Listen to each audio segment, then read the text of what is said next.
He's Ali Albarigo, and this is the School Owner Talk podcast.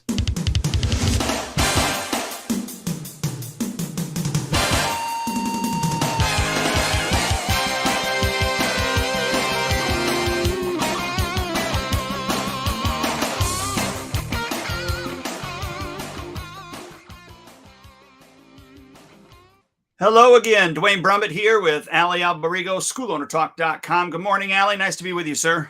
Good morning, and nice to be with you as well, man. How are you?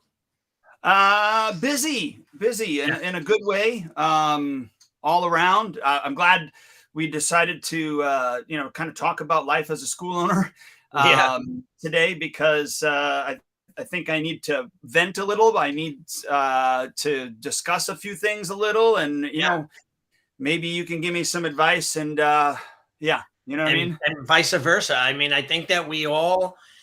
I think the people that comment when we do these type of conversations, they're surprised at how honest we are about what goes on in our lives and what we have and what we do and how we feel, because Facebook is like fake book, Instagram is, instant gratification gram, like that kind of thing. And trust me, I'm on both of them quite often. But it's like, it's not real at times. Everyone's doing so well. Everyone's making so much money. Everyone's having so much fun, traveling the world. They're the happiest they've ever been. It's not true. It's not, right. It's just not real. Well, you're not happy 24/7. Otherwise, if you are, right. You're on something, so. Yeah.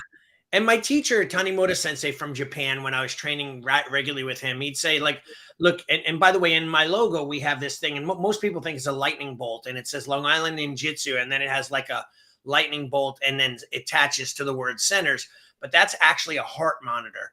And the reason why I have that in there is because, in ninjitsu, we say without the ups and the downs, you'll never know what life is all about, right? Once you're flatlined, everything is like social media. It looks like everyone is so happy and it's all perfect. That's not real. That means that you're dead. It's not really happening that way. So it's so many things that we all go through that we deal with and so on. Yeah, exactly. I didn't know that about your logo. So I assumed it was something like a lightning bolt as well. Yeah. So now I'm curious, do you educate your, staff and then also your students and parents on? Yep. I always say, in fact, whenever someone's like, oh, Johnny doesn't want to do it, or he's bored, or what if he wants to quit? I always point to my big logo on the wall and I say, you see that line? It looks like it's a lightning bolt. I always say that's a heart monitor. And I said, your kid is going to, if he's going to attain black belt, or they're going to attain that black belt, they're going to go through ups and downs. And that's what that is. That's a heart monitor, up and down, up and down. I said, the problem is when people quit, they flatline.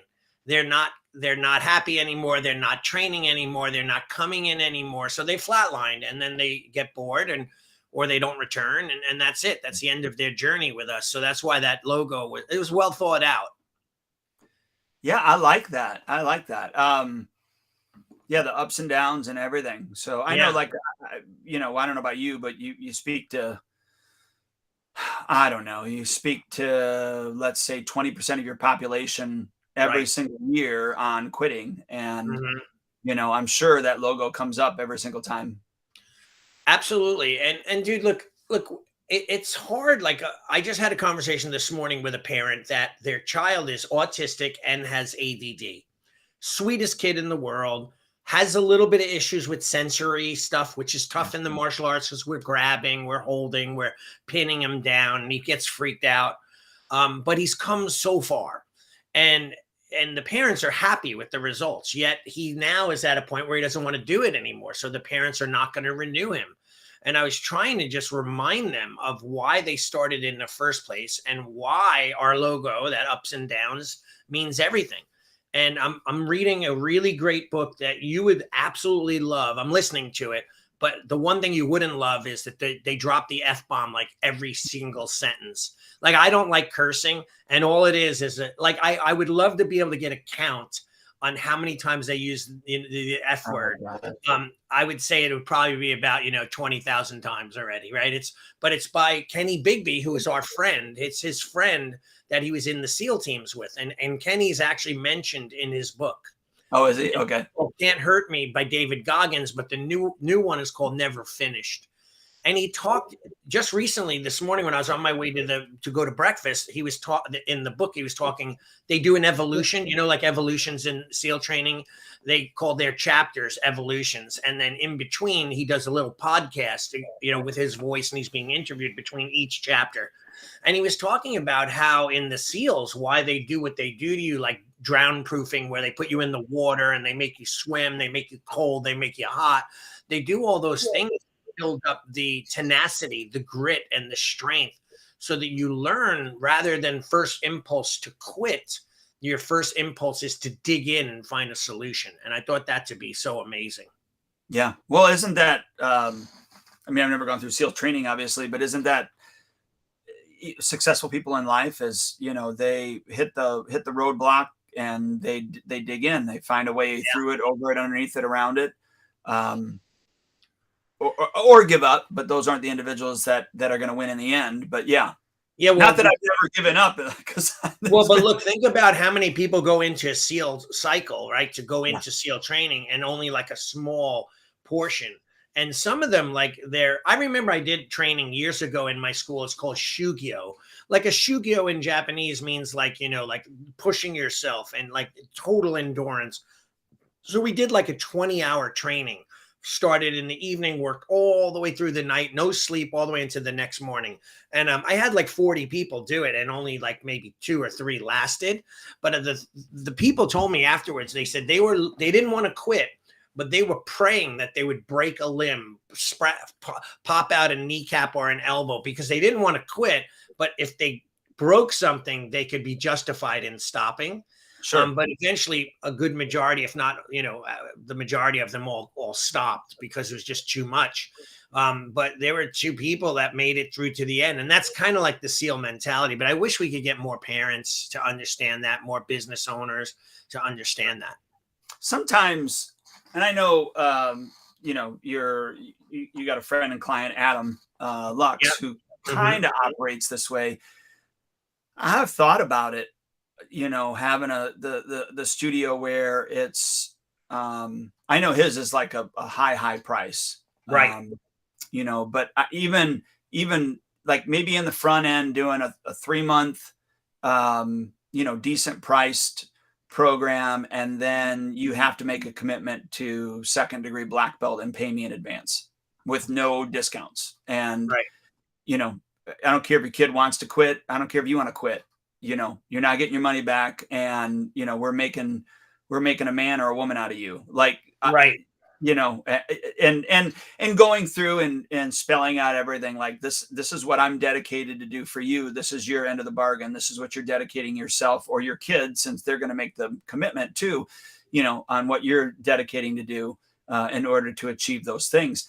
I sometimes I so bad want to move somewhere, not do that in my existing one, my main school, right, but move somewhere, open up, and only have like 50 students, and charge a phenomenal rate, but give them the, for lack of a better term, elite training.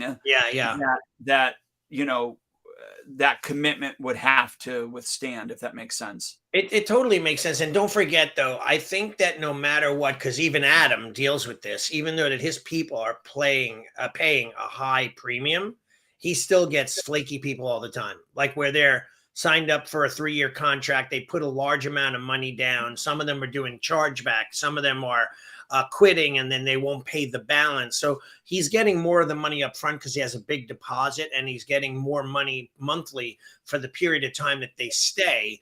But he still has the same problems as we do. So here's how you get around that. You get I'll only take your one-time payment and a cashier's check. Right. Yeah. Well, that's true. But how many people, can afford, it'd have to be a very exclusive, and, and by the way, that's how you pay for college. You don't pay, you get financing if you want to pay it off monthly by a private institution, but you don't, you don't have the school finance it out. Yeah, I mean, gosh, is there a third party as a school owner that I could have as a financer, and then there's no chargebacks? Yeah. Dude, the only thing that that I find, like, I love teaching. I love helping people. I love having more students, right? Than just a few or 20 or 30 or exclusive 50 student school. I like having hundreds of students and all that. I think I'm able to impact more. The problem is, I think in this day and age is that people don't have the morals and ethics that they used to. Years ago, and I can only say this because I've been around for a long time, 32 years this year. So I've seen how people are and how they've changed. And I'm not being general at all. I just see it overall where um, I'll have a lot of people that just say, okay, well, I'm going to cancel my credit card. Like, that's their solution. They're not honorable. Like, they're not. And then for every five of them, there's like one or two people that are super honorable. And look, I know my kid doesn't want to go. I'll still pay. And they'll do that. And by the way, people like that, I usually try to work with. The other ones I don't, because they're the ones that are just like, screw you. And it doesn't matter what you've done for them, how long you've done it, how many times you bent over backwards to Oh yeah, talk to the person, help the person. The minute they're done with you, they're done with you, and then they just move on. yeah, yeah. There's no honor anymore, or Yeah. very little honor anymore, where people will actually follow through with what they say they're going to follow, or even be appreciative of it. You know what I mean? Yeah, I think that when the martial arts became more mainstream, we became more professionalized. We started to treat our businesses, our schools, as a business. People started to look at us as a business, and they started to say, "Well, they're just like the sandwich shop, or the catering hall, or the school system." They forgot about all the intricate details and values that go into martial art training, and the ethics and the protocol and the etiquette of martial arts. Yeah. So when I'm with my instructor, he never has to pay anything. Right. I Right. take care of everything. You know, um, I- and I've got two instructors that I do that with, and I did not keep that tradition going. I don't need it, but I actually see a need for it. Does that make sense? Oh, absolutely. Look, I'm a very classical, traditional martial artist. Like, I find almost as much value in the mental and spiritual teachings as in the physical teaching, right?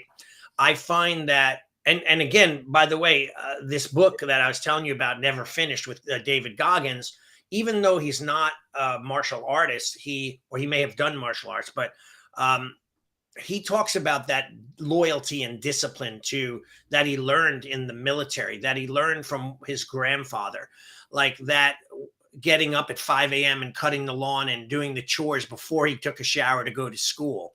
He hated his grandfather, but he learned so many things from them. I think that parents, I don't think, I know that parents nowadays want to protect their kids so much from what Yes. they consider difficulties, what I consider lessons, right? Every time you strive and have to struggle and then you make it through to the other side, you learn a lot about yourself and your character develops, right? And most schools, we make our testing easier. Like, I just talked to a client this morning who has a parent whose kid is bored, so they want him to do more to excite her. And the girl hasn't been promoted, so they're kind of making, not threats, but kind of like saying, hey, well, maybe we could look somewhere else that maybe is exciting her and she'll get promoted more. And, so he's now like, what do I do? And I'm like, you can't really bend over backwards and give them what they want. They have to learn that this is the way it is, and unfortunately, there's a lot of people out there like that. Well, gosh, you just equate it to the fact that, well, do you want a diploma in college? If you're bored, and you decide to go, okay, I'll go over to this other college. I mean, they're going to still have standards too. Maybe those Right. standards are lower, but you're still going to have to do the work, or at least enough work to get the diploma. Yeah.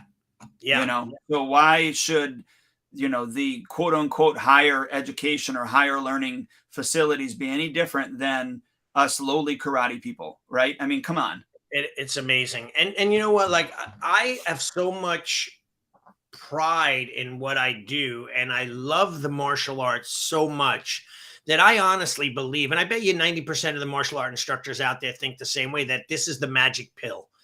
Kid has ADD, we can help him. The kid's autistic, we can help him. If the kid has, anger issues, or an adult, we can help them through the martial arts. If they stick with it long enough, their lives will be transformed. And I used to believe that. yeah, you used to know more. I came to the conclusion that I cannot help everyone. I thought I could help absolutely everyone that came through my door. That was a fantasy. And I was quite disappointed when I couldn't. And I wore it like it was my problem. And don't get me wrong, I've created some of my own problems sometimes too. But now,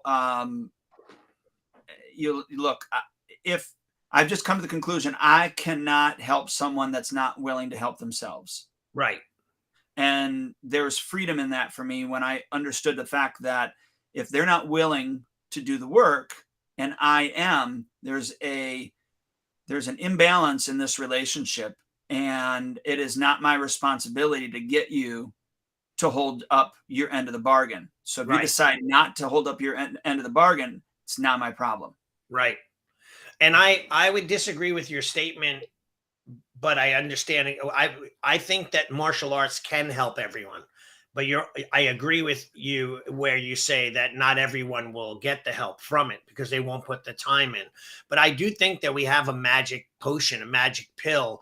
The martial arts I haven't seen anyone that's stuck with it long enough that they haven't changed their life in some way for the better. But you're right though. And it's like, we have people are just so busy for their own good. Like, they feel, especially parents nowadays, think that they have to put their kid in 27 activities. They want their children to experience it all so that they can have memories of those experiences. But what they don't realize is they never, one, master anything. They're not great because they're in 4 different activities. They don't just enjoy, in my camps, the most fun that the kids talk about is free play. They love to just run around on my facility because I have a big acre property fenced in with obstacle courses and all this stuff. They love free play. They love to hang out and pick up sticks and run around, and they don't do that that much anymore. They don't have a chance. Like, that's all I grew up on. Running through the woods, like you had a bicycle, you built a ramp, you built a tree fort, you built you did all these things that were imagination based and, just fun, using physical skills, getting out off the couch. Nowadays, I detest when I see a parent, and I understand why, but when I see parents at a restaurant and they put up their digital babysitters, which is their iPads, and the kids just sit there on a screen. And I get it. Those parents probably want to go out to dinner and have some peace, but they're bringing their kids along, and that's the only way they'll get it. But if they taught them properly how to act, then they'd get it as well. Well, and then taught them how to interact, in those situations as well. So you're right. Yeah. Taught them properly how to interact, got them into the conversation so that they learned how to have a conversation, not just conversations with a screen or interaction with a screen. They actually know how to talk and interact with a human being. And don't you find that to be the case when you go to different places and you have someone that goes, and look, it doesn't even have to be a teenager, by the way. It can be somebody in their 20s, and you go to check out or to order something. And how many times have you walked up and they stood there? Right. They didn't say hi. They didn't say, "Can I help you?" They didn't say, "What's your order?" Nothing. Yeah. They waited for you to make the initial contact. Right. They're used to, I think, they're used to the freaking screens. Right. And they do not know how to interact with a human being. Well, they're definitely not social, but they're on social media all the time. Like, they interact where I've had kids sitting in my lobby waiting for class on their phones, texting each other, like sitting next to each other and texting. I sometimes is guilty of that too, when I'm talking to my wife who's next to me, but her mom is sitting over there and we don't want her to hear what we're saying. But that's like, this is how they were communicating. So Yeah. Rick Kellerman, and one of our regular listeners, he wrote a few good things. He wrote, well, a well-known kung fu instructor created a live-in exclusive training center in the mountains where people would live intensive martial arts learning and training, and come out a few years of, and they come out after a few years as instructors. He says it sounds like a dream, right? He says that school only lasted for a few years and it went out of business. Wow. Yeah. And then another thing he wrote, one of the things we face in martial arts training is that you will hit plateaus and get frustrated. But every time you hit that wall, it means you're on the verge of a breakthrough. Not everyone can do this time after time, but it is the process. And that's where the transformation occurs. Yes. Yeah. No, he's absolutely right. He's absolutely right. It's just frustrating. And I get it to a certain degree that, I've quit on things. I've been frustrated and then not followed through with stuff before. I mean, we all have to a certain degree, and what level, everybody's a little bit different, but it's just frustrating sometimes. It's so rewarding when you sit down with a student and you talk to them. And, one of my things is I just say this, I'm just going to tell you the truth that I've never, ever had a student who got to their black belt say, you know what, Mr. Brummett, I wish my parents would have let me quit. I would not have earned my black belt. Right. But 100% of the time, if the conversation comes up, 100% of the time, I've had former students say, I wish my mom, or I wish my dad, or I wish I would not have quit. Yeah, I would have gotten at least my black belt, And, that's my closing line to those individuals that want to quit, and I just tell them, if that's the percentage, 100% of those people that I run into say that, I can guarantee you that at least 90% in totality, if not 100, think and feel the same way. Right. They don't change. Yeah, you know what? I once learned from a friend of mine, a female friend of mine, that, women are more calculated. Once they've made a decision, there's no changing their mind. Men are less calculated. They could say, hey, I'm going to break up with this girl. And they say to the girl, hey, we're breaking up. And she says, no, we're not. And he's like, oh, okay. He's easily swayed.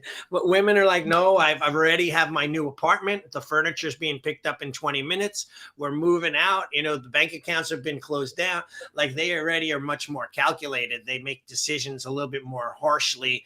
And once they decide, but it takes them a while to decide. So right. I think that in regards to the quitting aspect for us in the school, they've made up their mind. There's really no changing it. So we have to become masters at finding the triggers before it actually happens. Lack of attendance, lack of motivation, all of those things that we have to get it, and we have to catch it before they get to the point where they've decided they're out. Yeah, that's why I said, 50, I guess even 100, but 50 students, you could do that with. You could have a personal relationship with all of them. You can, on a quarterly basis, meet with every single one of them and assess and reassess their goals.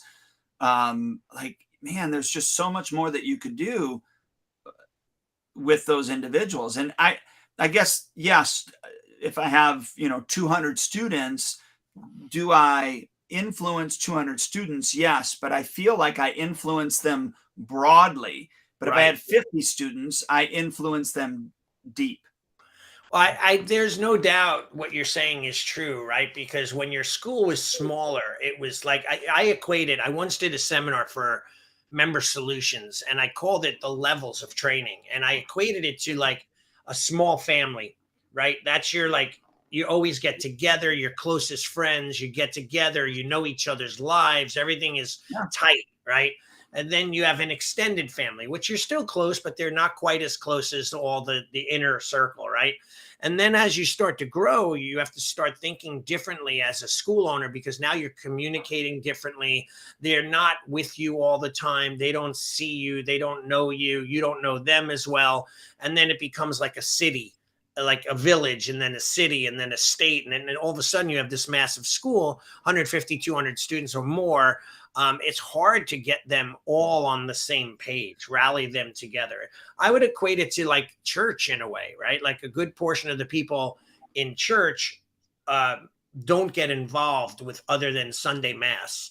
But then there's a small inner circle that they do the fundraisers and the events and the barbecues, and they're there for everything, right? It's the same concept. Yeah, we had a smaller church until we built a bigger building years and years ago, and yeah, it was a much tighter knit family than when, now that we have like 1,000 people every single Sunday. It's just massive. You know what I mean? Right. So how do you communicate other than during that time up on the pulpit and the sermon and whatever, and communicate then when you have their attention? And how many people are thinking of other things while they're hearing what you're saying? They're thinking of something else.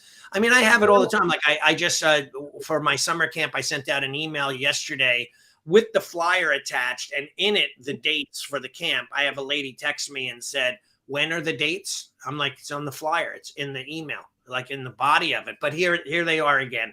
Let me give them, like, I had to like say something, but I was nice about it. But I'm blown away with sometimes people don't even have and I get a little annoyed because they don't have the courtesy to read what I sent to them. But they waste more of my time by not reading what I sent to them that I prepared and took the time to do. And then they're going to ask me the question, expect me to give them the answer again. So that's a little frustrating at times. No, it's a lot frustrating. Not a little, it's a lot. Yeah, exactly. Did you see what Rick had posted? Which one? Oh yeah, with Sensei Arango. Yeah, he's a great school owner. Yeah, I never met an adult who was glad their parents let them quit something as a child. Yeah, he's got a sign hanging in his school. That's beautiful. Yeah, it's pretty awesome. He's got a very, very good school. And we talked about him not too long ago. I think we interviewed him on our podcast, you and I, a while back. And phenomenal teacher, phenomenal motivator, great, well-spoken, great public speaker. But yeah, that's a true statement. Like I always run into people, I'm coming back. I'm like, it's been 15 years. You're not coming back, Like, well, okay. Let me hop back really quick on, like what you had talked about with regards to somebody asking a question that you really already had the answer to, but they just didn't look at it. Right. Right. So I try to train my staff to, when a question comes in, to analyze that. Like, you need to answer the question, but analyze why they're asking the question. Right. Was it something that we weren't clear on? Mm-hmm. And so therefore they had to ask the question? Right. Or in your case, was it something that they didn't even read the information? Right. And, so the rule of thumb is, obviously read what the question is, but really try to read into why they're even asking the question in the first place, so that we can move upstream and solve that in the future. So I'll give you a quick, for instance, we have our storm team. There was something in the manual that somebody had read and they asked our program director a question, what does this mean? So it really needed some clarification. Now, when I wrote it, I know what it means. Right. But the way that I wrote it really didn't clarify what it meant. So she brought that up to me. In fact, I'm bringing it up now because this was last night. And nobody else has brought it up to me, but somebody did. And I asked her, I said, you know what, just screenshot that, like take a picture of it and then Slack it over to me so that I have it. And so I'm going to work on that. I got on my schedule, that's on my schedule at some point where I'm going to block time out, really try to solve that so that doesn't become a question anymore. Right.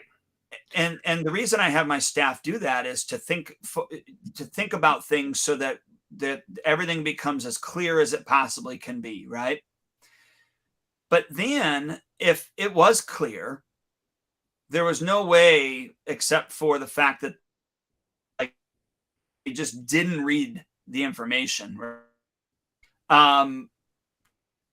Kate, the end user or the client or prospect, whatever, educate them while you are answering the question. Yep. So I I just love it. wanted to, I know that was a long-winded thing to say just that, No, but no, that's actually a really good golden nugget, and I do that too. But I found myself wanting to be like, "Come on, stupid, just read the email, right?" But you're right, though. Always seek to understand, because it will, if if there's a question that gets asked multiple times, and we think that we're communicating it, but they're still asking the question, then somehow a major. And by the way, if you get 3 or 4, that must mean there's 8 or 10 that didn't even bother to ask, sure. right? So, but maybe we're not clarifying it. Like I would say to my daughter, I go, Kiara, what the heck, what is this? I can't believe it. What did I just say? Does it make? She go, Dad, it's confusing the way you wrote it. Just the way you worded it. I could see how people are confused. And in my head, in my dialogue, inner dialogue, it's perfectly clear, right? So we have to be better at that. And I love that when you said the onboarding, upstreaming, right? Knowing what's happening in the future so that we can fix it now. And by the way, since I started, and after I read that book and the upstream book, I went in and we did a lot of onboarding changes. I get less questions than ever. And it seems that the majority of the people, majority of them, not all of them, because some of them, no matter what you send them and how you send it, they're not going to read it, right? But the majority of people understand. Well, I had a health assessment last night with a potential, health client, and she decided to get on board. And so I just asked her the question. I said, "Now, I'm going to ask you this question. I just need your honest answer, not the answer you feel like you should give me. I just need your honest answer." I said, Mhm. I need you to tell me how you want me to coach you. And here's the question. Do you want me to, when things are tough, you're having a difficult time or whatever it is, do you want me to be open and honest with you? And do you want me to, not lay the hammer down, but basically say, "Hey, look, this is what needs to happen in order to change this"? Yeah. Or do you want me to be kind and compassionate, kind of steer you in the right direction and hope that you get it? Like, Right. how do you want me to coach you? And Right. she goes, "Dwayne, I'm a straight shooter. You just shoot it to me straight. If I don't like it, I'll tell you." I said, "Great." I said, "I'm a straight shooter. We're going to get along well." Yeah.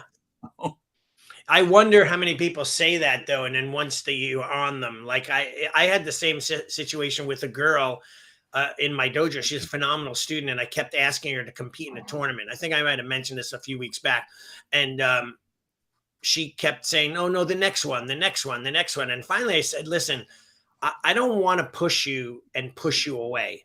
So should I give up asking because you keep turning me down? And I don't want to be that guy that you're going to get mad at and eventually quit. I'd rather keep you as a student." She said, "No, no, no. I need for you to push me." So I said, "Okay, then you have to compete in this next tournament." And she did. And she took 3 first-place trophies. Oh Right, gosh. and yeah, so it's amazing and so proud of herself. I saw her on her social media with the trophies, taking pictures when she got home with her family. So it depends on the person, right? Sometimes if we push them too hard, but I love that you asked the question.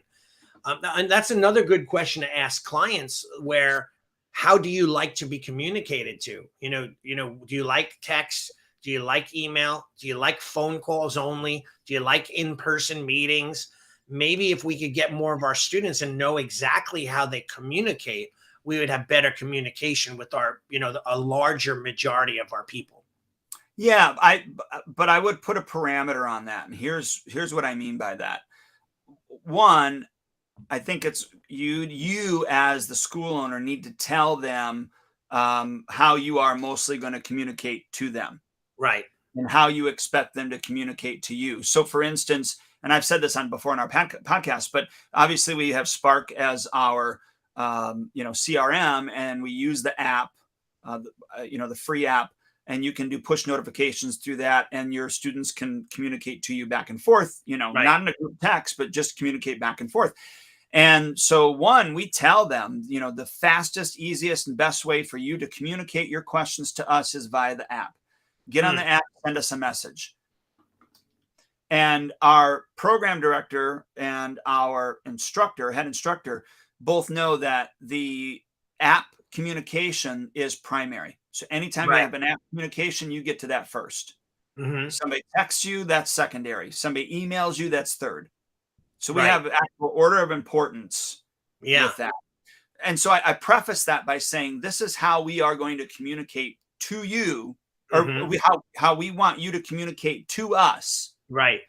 And the reason that, and you know this, is the push notifications and communication through the app is free. Yeah. Emails are free, I get it, but text messages are not. Right. And so we're going to, first set that up. And then, like you said, now, when we do mass communications, what is the best way that you like to receive updates on what's happening here at TriStar Martial Arts Academy? Is it, and then we only give them 3 to pick from, is it the push notifications through the app, text Right. messaging, or emails? Hmm.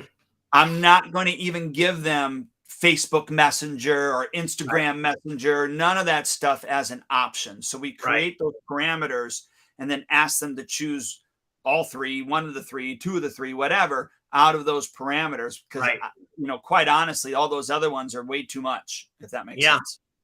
It totally does. And by the way, I think that one thing with Spark that I've figured out and I hear more and more often is that people think that the text messaging that we do with our clients is open forum.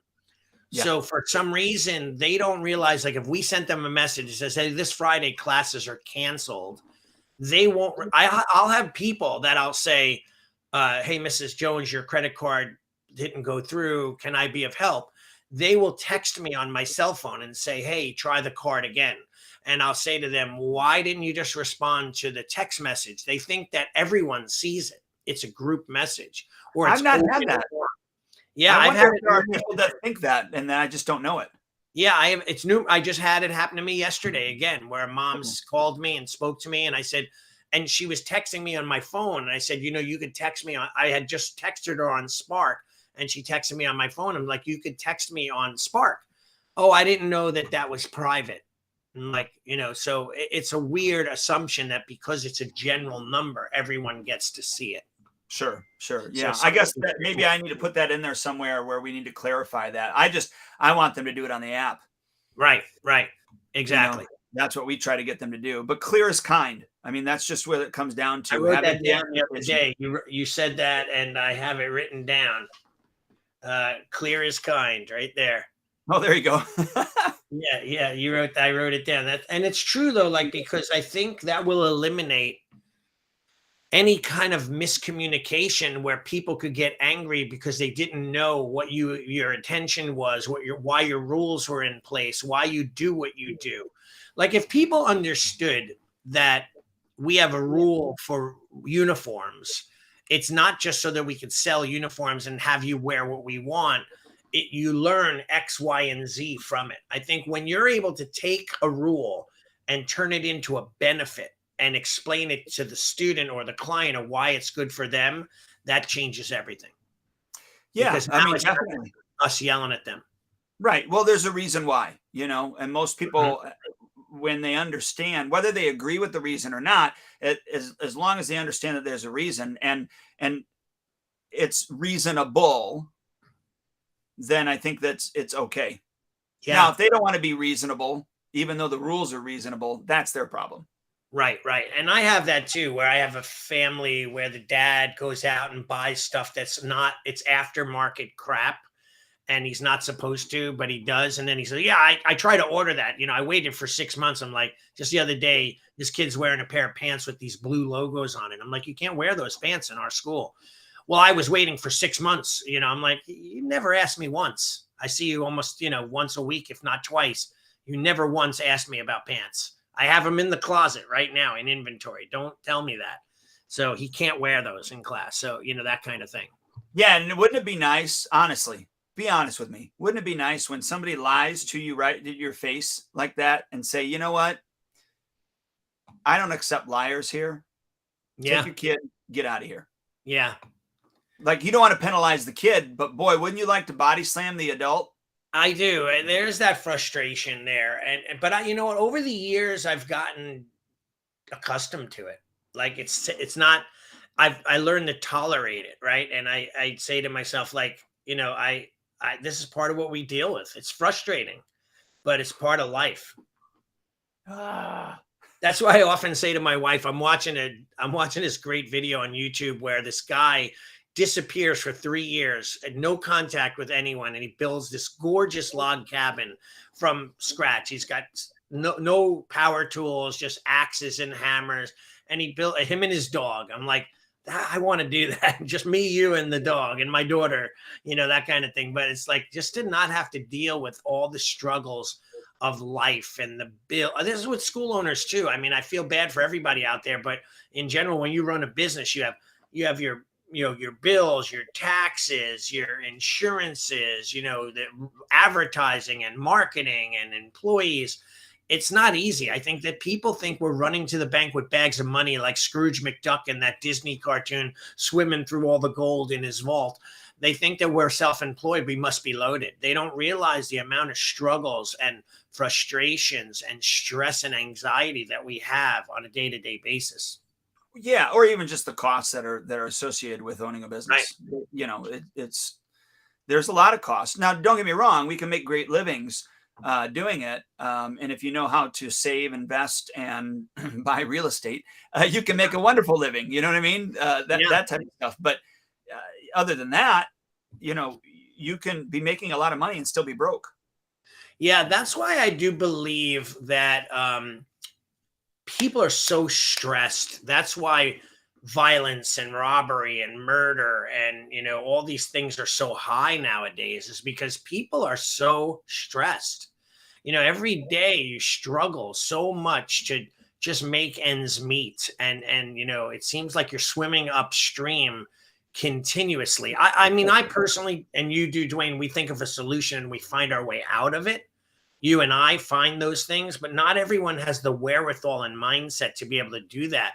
And they're like kind of like almost up to their noses in water, treading every single day of their lives. It gets to be like that movie with Michael Douglas, Falling Down or something. Oh, I think it was called, yeah. where he just one day snaps because everything is going bad. He loses his wife, he loses his job, and and another movie with Gerard Butler recently, I forget what it was, where some guy, he's a crazy guy, and some lady or guy starts trouble with him on the road and road rages with him, the wrong person, and he just goes nuts.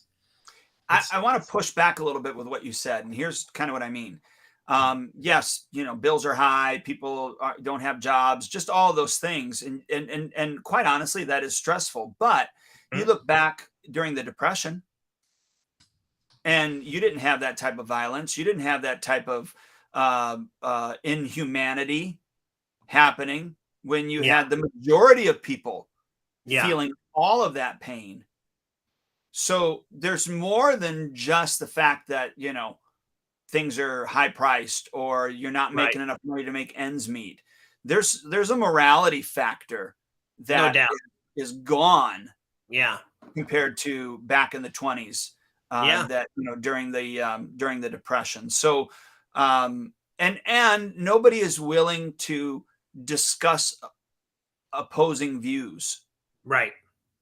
Yeah, we're just not. We're not willing. I'm not. If I was on the left and you were on the right, it would be like I will not listen to what you have to say about your ideology, because I think absolutely no matter what you say, you're 100% wrong. And if you're way on the right and you believe the same thing about me on the left, then you're not. We can't even have a discussion. Yeah. At all. And that's where we're at nowadays. I hated that. I'm not bringing up politics, but I watched the CNN town hall with President Trump. Whether you like him or not, that's not the point of this comment. But I was so annoyed at the interviewer. She wasn't interviewing. She was accusing. She wasn't interviewing. She was debating. She wasn't interviewing. She was interrupting him. And I was so furious. I'm like, when did that? By the way, who would ever act like that as an interviewer with a president? I don't care who the president was. Who had the right to do that? And it was frustrating to me because what that showed me, what bothered me, my wife and daughter, like, you can't get frustrated. I'm like, I'm not mad at anything to do with Trump. I could care less about that stuff. I'm mad that people think they have the right to be disrespectful in that way. She could have interviewed and did a great interview and asked tough questions, but she was just rude and interrupting and debating, and that was not her job. And I find that people are like that in general nowadays, where people, it's hard to get people to really truly understand. Like if we're trying to help their kid and give them a suggestion on how they could be more disciplined or whatever, like bring your uniform, make sure you prepare it ahead of time, blah, blah, blah. It's like going in one ear and out the other. Sometimes I get these blank stares, like you didn't hear a word I said, did you? Like that kind of thing. Yeah. Well, there's no, I shouldn't say there's not many people that have standards Mm, anymore. Yeah. And with regards to that whole interview, um, her pushbacks were very um, lazy, yeah, very lazy. They were quite confrontational with those pushbacks, I agree. where they could have been inquisitive. She could have boxed him into a hole. So when he, had brought up about, the rigged election, Right. she could have just plainly said, "I understand from your point of view that it was a rigged election, but you have yet to, come up with any facts, anything to back it up that a court of law would say that yes, it was rigged." Right. Now, are you saying that you have uncovered some of those? And if yes, when do you plan on? Like, you see where I'm Yeah. going with that? She Yeah. could have crafted those messages differently that would have had cornered him into Right. now. He, of course, would have gotten out of that corner by not answering the question. Right. That's what politicians do. Trump does it. Biden, everybody does it, right? Yeah. Um, it would be refreshing if somebody would answer the question without, Right. jumping through hoops on certain things. Yeah. So, but the other part of that is, how you win an argument very, very quickly anymore is, you define who that other person is right out of the gate. Right. So they're homophobic, or they're this phobic, or they're transphobic, or whatever. They're Yeah. racist. They're yeah, and so there's no debating anymore, because the one side or the other has already established the fact that you can't debate with someone who is and then fill in the blank, whatever ists Yeah. they are. They used to do that when I was in elementary school. It's very much the same saying now. It's, I know you are, but what am I? Yeah, but they're not even asking, "What am I?" Yeah. It's just, "I know Yeah. you are, so that's why we Yeah, can't." exactly. But that's kind of like that accusatory, immature type thing. And it's a sad world we live in, where people are shortchanging themselves by not being so open-minded, to all the different possibilities. Like, and that's why I had a great conversation with a mom yesterday as well, who is the kid has ADD, and they haven't been coming to class, and the mom wanted to put the membership on hold. And I said, listen, why don't we do this? Why don't we just total up all the time that you've missed at the very end, but still try to come? Because if I say put the membership on hold, you're going to not come for the next 2 months, let's say. I said, I'd rather have you come in and out a few times, once a week or once every other week, just so you keep your feet wet and stay in the game. I said, or else we're going to lose the child's interest whatsoever, totally, right?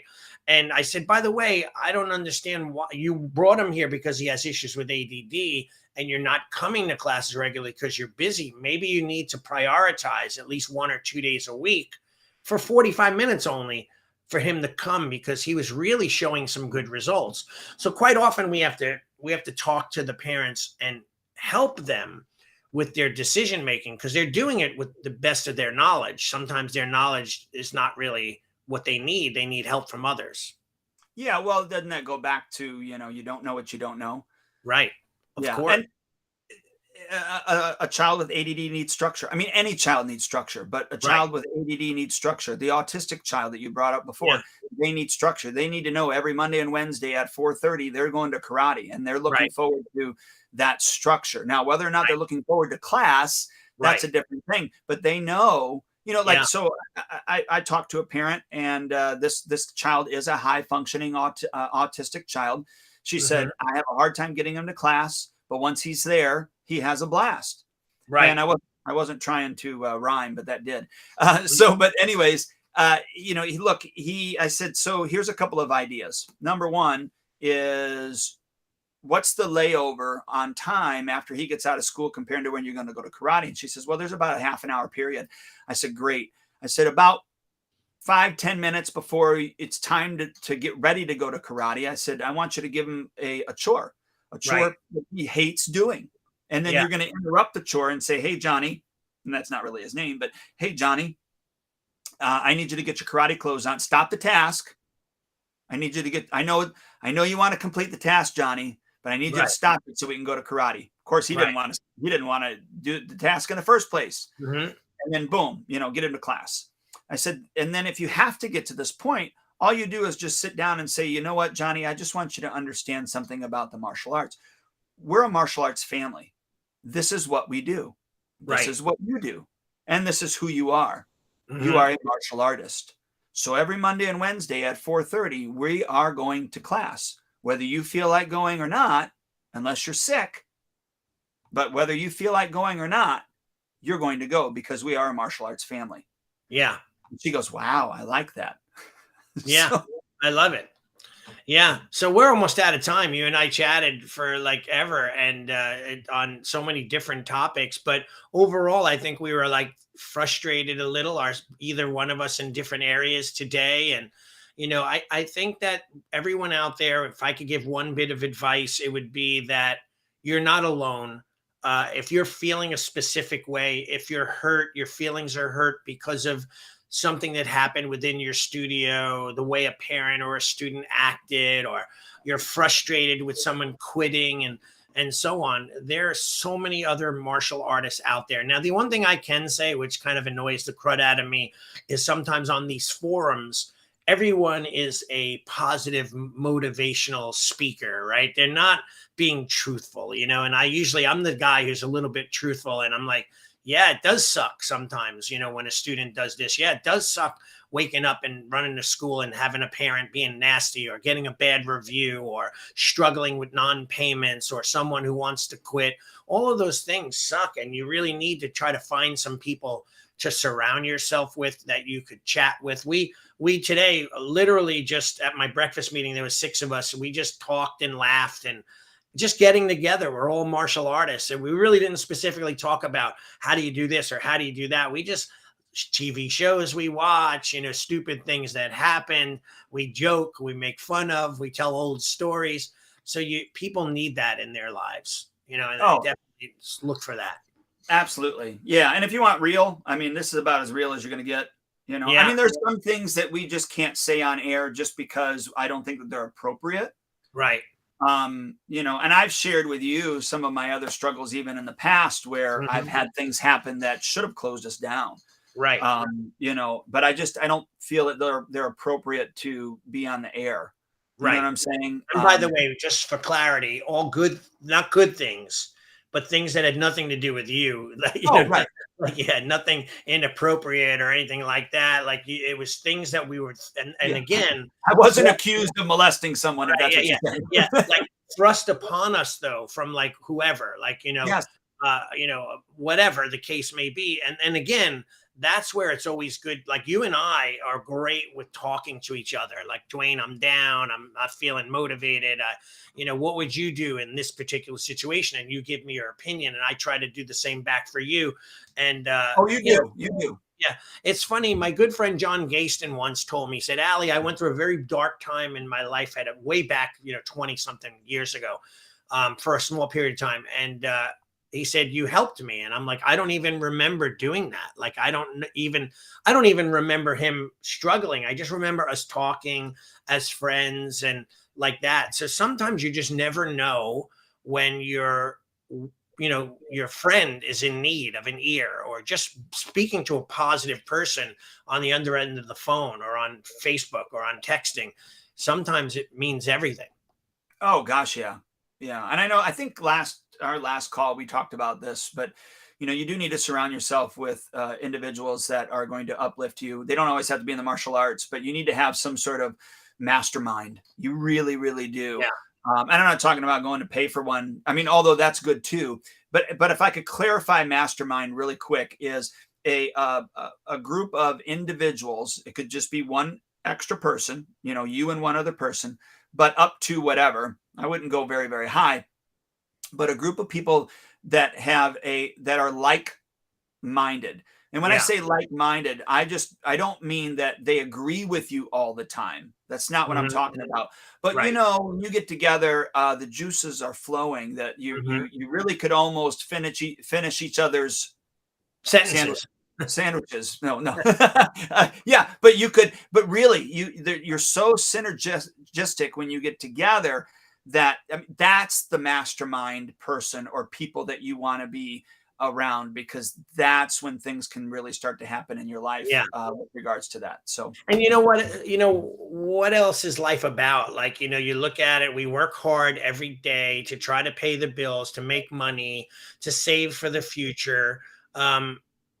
What's our purpose? Like, what's our why? Why do we do it? And friends and family make all the difference in the world. Yeah, absolutely. But, unfortunately, you don't get to pick your family all the time. Right. You can pick your friends. Correct. Absolutely. Yeah. And sometimes you can't get rid of them. Yeah, well, you can't get rid of your family, but right. friends you can get rid of. Yep, exactly. Hey, right, you know what? I as you say that, I just thought about this. What if, and kind of mull it over and let me know, but what if on our next podcast, we talk about boundaries? Okay. Personal boundaries, yes, but business boundaries as well, because I think there's some dynamics that we can share, with that. Yeah. If that makes sense. Totally does. I love it. I think in my book, Martial Art Business 101, there's a whole chapter on rules. We've talked about this before, boundaries and rules that you set up ahead of time. So if someone says, hey, how do I get my money back? Well, these are the rules of what we do. And this is how we handle that process. And, what if we miss classes? And it has all of that stuff. So I think that'd be a great podcast. Let's definitely do it. Sounds good, my friend. All right. Awesome. You have a great day, Dwayne. Always good seeing you. I'll talk to you real soon. All right. Talk to you later. Take care. Bye. Thank you for joining us for another episode of Martial Arts School Owner Talk podcast. This would not be possible if it weren't for the support of our amazing sponsors. Please check out Elite Insights for all your website needs. They can be reached at eliteinsights.com. Add Health Coaching, helping school owners create a new and easy to implement revenue stream for your school. Visit addhealthcoaching.com. Lead Hunter Media, your online digital marketer and content provider. Visit leadhuntermedia.com. Academy Kings Growth Consulting and Management Group. They can be reached at academykings.com. And Spark Membership, hands down the best martial arts software for school owner management on the planet. They can be reached at sparkmembership.com. We will see you next time.